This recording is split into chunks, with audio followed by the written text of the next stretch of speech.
3 in front. General feeling around ringside is that Eastman is doing enough, but it's close, and it's been closely fought. The couple of rounds have been very difficult to score, but the quality at times, Eastman just shades it the Marquard. Did Robert McCracken just wait too long by hiding away in America? And coming back and just missing the boat with his world title opportunity. He was a good champion, Keith Holmes, who's now in line in that middleweight unification to fight Bernard the Executioner Hopkins. Don King having all 4 together. If they get one winner, well, wouldn't that be lucrative for the victor of this one? People wanted to know whether Howard Eastman was the true article, the real thing. It's the left eye closing of Robert McCracken. And there's more of a desperate feel to his work now. Well, this lets us know. We ask questions about Eastman, can he do it the hard way? Well, he's proving tonight he can. This is a real tough battle. Yes, and Eastman looks relatively fresh. He's worked really hard, he's fought adversity. He had a difficult childhood, having been brought up in Guyana. And lived on the streets and in hostels around London. He was a troubled teenager, but he dedicated himself to the sport. He was a decent amateur and came onto the professional scene pretty late on in March '94. Eastman catching up with more target this round again. For me, another tough round, close round, but again, Eastman's worked that little bit better. And his jabs come back into it more as well, Eastman. For 3 or 4 rounds in the middle, McCracken had his working. He bravely comes through at the final bell. My word, he's trying hard. Robert McCracken. Just Robert McCracken.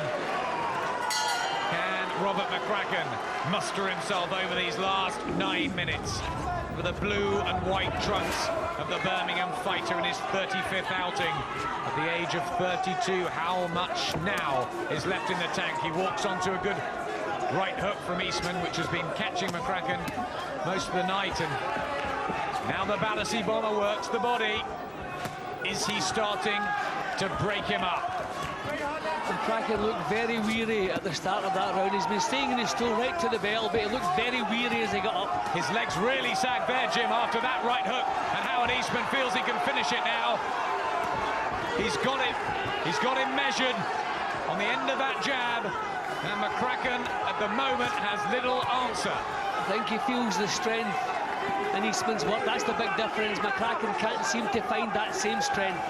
It was the 11th round when McCracken's world title dream fell apart. Stopped on a cut eye, but really beaten all the way. Is it going to be a round earlier where his British Commonwealth middleweight and probably future dreams go? He rallies back.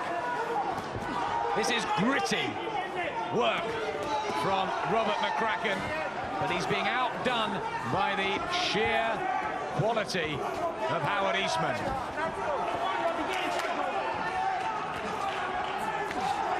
He's hanging in there, McCracken. Oh, right uppercut. Fantastic shot from Eastman. And McCracken is down on one knee, looks at his corner. He bravely gets to his feet. And Eastman's been throwing that punch all night, but that was the first time it really rocked McCracken's head back. He looks as though he's spent. There's nothing left. He's He turns to his corner. It's over. And Howard Eastman has the win of his life. The acid test is answered. And Howard Eastman becomes the European middleweight champion and retains his British and Commonwealth belts in the fight of his career, where he has answered all of his critics. And big respect too to Robert McCracken, who fought every inch of the way. Yeah, I think they both proved their point tonight. Robert McCracken again proving the proudest fighter in the game. He would never quit. His corner asked him, did he want to quit? He said no, he turned round. But I think the corner just decided, no, enough is enough. And referee Paris agreed with it.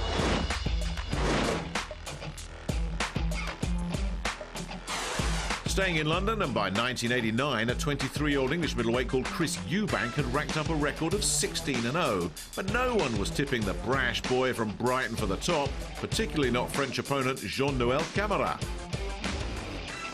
Well, we're scheduled for 8 3-minute rounds. Eubanks in the pure white trunks, and the Frenchman Jean-Noël Camara white with that red trim.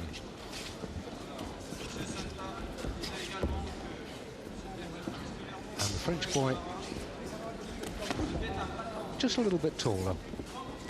Height difference exaggerated by the fact that Eubanks tends to fight out of the crouch. French boy, classic upright boxer.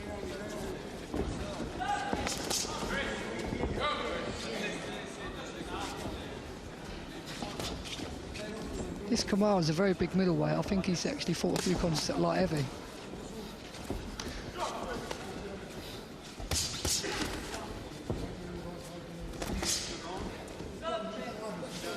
Well, just a couple of pounds in, and as I say, 11-9 Eubanks, 11-7 Camara at the weigh-in. And both boys looking very, very fit indeed. Of course, it's only been a matter of, what, 3 weeks now since Eubanks last fought, so he won't have to do any real heavy training. Wasn't really extended against Ron Malik, the American. Going to be stopped without undue bother.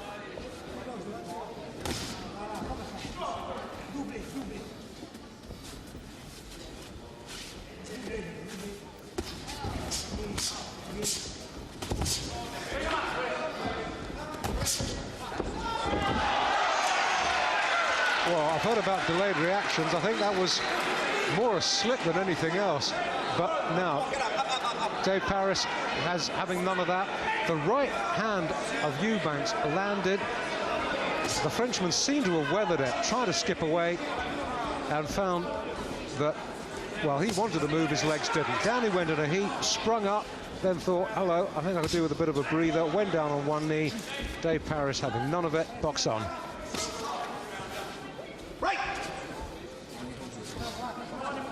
And that can be the effect of a punch flush on the jaw, Jim, sometimes. It takes just a split second or two for the reaction to set in. Yeah, Eubanks is very accurate, and he's been getting through with the big right hand every time he's thrown it.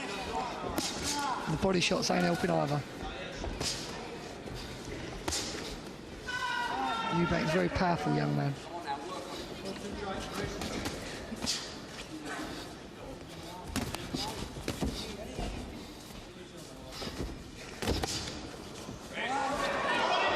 Oh, Camara looking